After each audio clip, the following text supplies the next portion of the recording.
දැන් මූලික ආරම්භය ඔය රෝහලෙම ඔබ සඳහන් කළ ඔය රෝහලෙන් පාර මාරවිරි රෝහල දංකුඩු රෝහලත් අතර පැවැත්වෙන අතර තව ටික දවසකින් මම හිතන්නේ මේ රටේ තිබෙන හැම රෝහලක්ම ව්‍යාප්ත වෙයි කියලා බලාපොරොත්තුවක් තිබෙනවද? මෙහෙමයි. දැන් හැම සමහර රෝහල් වලට මේ වගේ විද්‍යුත් තාක්ෂණය අවශ්‍ය නැහැ. මොකද එච්චර දුෂ්කරතාවයක් නැහැ. නමුත් සමහර විශේෂ වූ තැන්වලට අවශ්‍යයි මේ වගේ සේවයක්. උදාහරණයක් වශයෙන් IDP camps වලට අවශ්‍ය නම් විශේෂඥ වෛද්‍යවරයා කොළඹ ඉඳන් යන්න ඕනේ. මේ හරහා කෙලින්ම මොබයිල් යුනිට් එක ජංගම යුනිට් එකට සම්බන්ධ වෙන්න පුළුවන් IDP camp එකට. එහෙම නැත්නම් තිරුකුණාමල රෝහල අපේ ජාතික රෝහලත් එක්ක සම්බන්ධ කරන්න පුළුවන්. එහෙම නැත්නම් යාපනයේ රෝහල. එහෙම නැත්නම් තිරුකුණාමල රෝහලත් ඒ අවට තියෙන පොඩි රෝහලත්. එහෙම නැත්නම් අනුරාධපුර රෝහලත් ඒ අවට තියෙන පොඩි රෝහල් එක්ක සම්බන්ධ කරන්න පුළුවන්.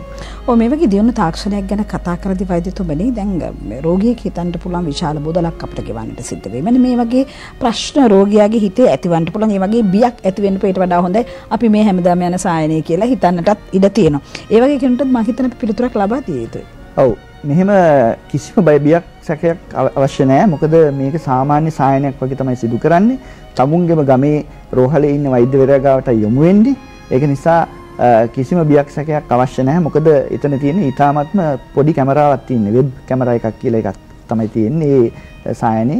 ඉතින් ඒක මේ පේන්නවත් නෙමෙයි තියෙන්නේ. ඉතින් ඒක නිසා රෝගියාට කිසිම බියක් වෙන්න විදියක් නැහැ. මොකද සාමාන්‍ය මේ රූපවාහිනී තිරයක් වගේ තමයි මේ කම්පියුටර් තිර දෙක පේන්නේ. ඔව් පරිගණක තිර හරහා මේදී ඉෂ්ට සිද්ධ කළත් ශිරෝමි අරුණතිලක මහත්මිය මේ තාක්ෂණය කියන දෙයත් එක්ක අත්වලඳ බැඳගෙන මේ කටයුතු සඳහා රෝගීන් මේ සඳහා උනන්දු කර විතරම ලෙහිසි පහසු කටයුත්තකුත් දෙමේ.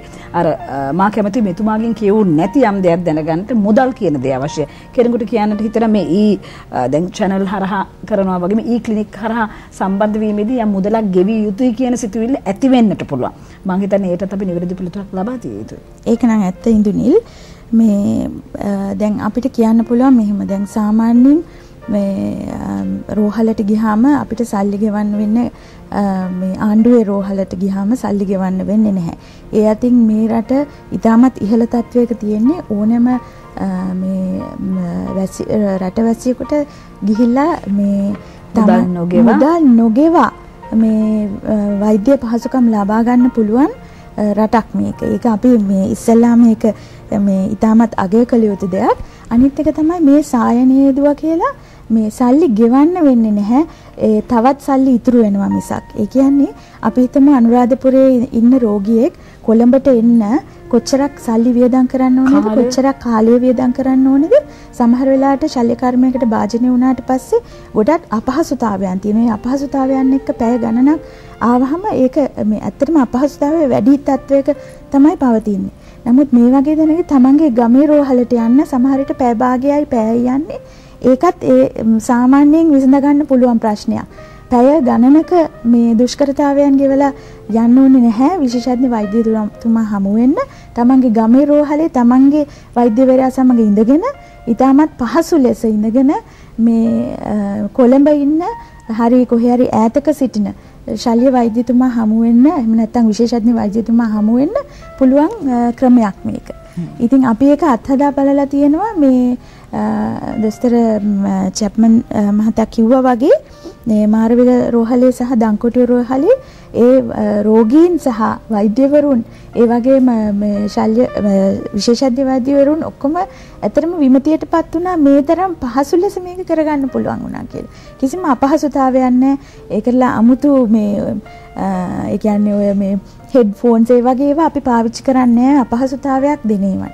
ඒකයි අපි ඉස්සෙල්ලාම බැලුවේ සරල ලෙස මේක කරන්න හැමෝටම පහසු ලෙස. ඒක දැන් මේ ඒ තවත් දෙයක් අපි දැකපු දෙයක් තමයි සාමාන්‍ය සායනයකට එන්න කිව්වහම 10ට එන්න කිව්වහම රෝගියා කලින් එනවා. මොකද ඒක පුරුද්ද. ඇවිල්ලා පොලිමේ ඉඳලා එහෙම යන්න තමයි අදහස තියෙන්නේ. නමුත් මේ වගේ සායනයකට එනකොට ඊට ටික පැය භාගයකට කලින් ආවිල්ලා දත්ත ටික මේ අතුලත් කරන්න විතරයි කලින් එන්න ඕනේ. මොකද වෛද්‍යතුමා සමග ඒ මොහොතේ සම්බන්ධ වෙලා කතා කරන්න පුළුවන්. ඒක රෝගියා ගොඩක් අගය කළ දෙයක් ඒ පළවෙනි දෙවෙනි සායනවලදී. තාක්ෂණය කොතරම් දියුණුවද? ඉතින් විද්‍යුත් දුරස්ත සුවය හරහා අපේ මේ රෝගීන්ට තමන්ගේ මම හිතන්නේ අර කාලය ඒ වගේ මුදල් ඉතුරු කරගැනීමත් සමගම ඉක්මනින් රෝගී සුව කර ගැනීමේ පහසුවත් ළඟා කර දෙන්න තමයි මේ වෛද්‍ය කණ්ඩායම සූදානම්ින් සිටින. තවත් බොහෝ දේ විරාමෙන් පස්සේ. සල්මල් යාය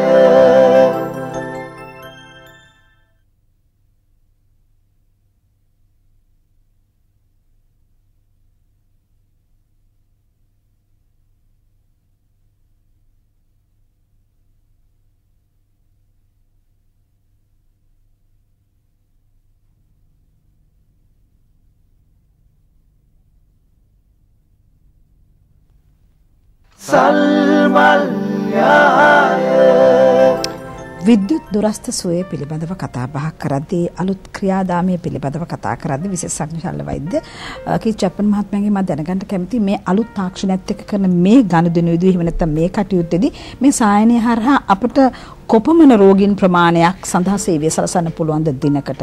මම හිත වරුවකට පැය කීපයක් ගත වෙනවද එක් රෝගියෙකුට පැය භාගයේද එහෙම නැත්නම් කොයි වගේ මේ කටයුත්ත කොයි වගේද කාලය වෙන් කරන්නේ? ඔව් මේ විද්‍යුත් සායනයක් පවත්වනකොට ඔබ දන්නවා සාමාන්‍ය සායනයකට වඩා ඒ විද්‍යුත් උපකරණ පාවිච්චි කරනකොට ඒ සම්බන්ධතාවය ඇති කිරීමට එහෙම ටිකක් කාල වේලාව ගත වෙනවා. නමුත් මම හිතන්නේ තත්පර දෙකකට වඩා වැඩි නෑ අපිට පේන වෙනස. සම්බන්ධතාවය. නමුත් සාමාන්‍ය සායනයක් සමහරක් වෙලාවට ගොඩක් රෝගීන් බැලෙනවා. ඔබ දන්නවා ගොඩක් රෝහල් වල තියෙන තදබදය නිසා අපිට නියම වූ සංඛ්‍යාවට වඩා අපේ වෛද්‍යවරුන් විශේෂඥ වෛද්‍යවරුන් වැඩි ගණනක් රෝගීන් බැලීමට අවශ්‍යයි. නමුත් මේ විද්‍යුත් සායනයක මේක කරන්න ටිකක් අමාරුයි. ඒකින්ද තදබදය තරම්ම ලොකුවට අඩු වෙන්නේ නැහැ සාමාන්‍ය සායනවල. මේවට යොමු වෙන්නේ විශේෂ වූ තත්ත්වයන් වල තියෙන රෝගීන්. ඒක නිසා අපිට මේ සායනේ සාමාන්‍යයෙන් අපේ අත්හදා බැලීම් අනුව සාමාන්‍යයෙන් සුළු දෙයකට විනාඩි 5ක් ඇතුළත කරන්න පුළුවන් විද්‍යුත් සායනයක් එක දෙඩෙක්ට. තව අවශ්‍ය නම් එක රෝගියාගේ තත්ත්වය අනුව ඒ කාල සීමාව වැඩි වෙන්න පුළුවන්. සාමාන්‍ය සායනට වඩා වෙනස් කියනයි ඔබ සඳහන් කරන්නේ. ඔව් දැන් ආචාර්ය ශිරෝමි අරුණතිලක මහත්මිය මම දැනගන්න කැමතියි දැන් මෙතුමා සඳහන් කරා තප්පර කිහිපයක් ගත වෙන්න ඇත්තටම විශේෂ රෝගියෙක් පරීක්ෂා කිරීම සඳහා කියලා. දැන් අපි කතා බහ කරද්දී දැන් ඔබතුමිය සඳහන් කරා ඒ දත්තයන් සියල්ල ඇතුළත් කර යුතුයි කියන එක. හැම රෝගියෙකුටම මේ අවශ්‍යතාවයක් නැද්ද? නැත්නම් කොයි විදිහටද මේ සඳහා කටයුතු සූදානම් වෙන්නේ මේ දවස්වල? ඒ කියන්නේ දැන් මම හිතන්නේ එතුමා කිව්වේ මිනිත්තු 5ක් වගේ කාලයක් ඇතුළතයි ඒ රෝගියාගේ තත්ත්වය අනුව ඊට වැඩි කාලයක් ගත වෙන්න පුළුවන්. මොකද දැන් අපි දුර්දයක් තමයි දත්ත ඇතුළත් කරන්නේ විශේෂඥ වෛද්‍යවරයා සමග හමු වීමට පෙර. එතකොට පැය භාගයකට විතර කලින් ආවොත් ඒ රෝගියා ගෙනෙන වාර්තා ඒ වගේම රෝගියාගේ සාමාන්‍ය ලෙස ඒ වෛද්‍යතුමා පරීක්ෂා කරලා බලන රෝගියාව. ඊට පස්සේ ඒ දත්ත සියල්ල ඇතුළත් කරනවා මේ සාමාන්‍යයෙන් දැන් බ්ලඩ් ප්‍රෙෂර් එතකොට මං හිතන්නේ වෛද්‍යතුමා ඒ ගැන වැඩිදුර කියයි මොනවද සාමාන්‍යයෙන් බලන දේවල් ඒවා සියලුම පරීක්ෂාවන් කරලා තමයි ඒ වගේම වැඩිදුර ගෙනෙන මේ වාර්තා ඇතුළත් කරනවා.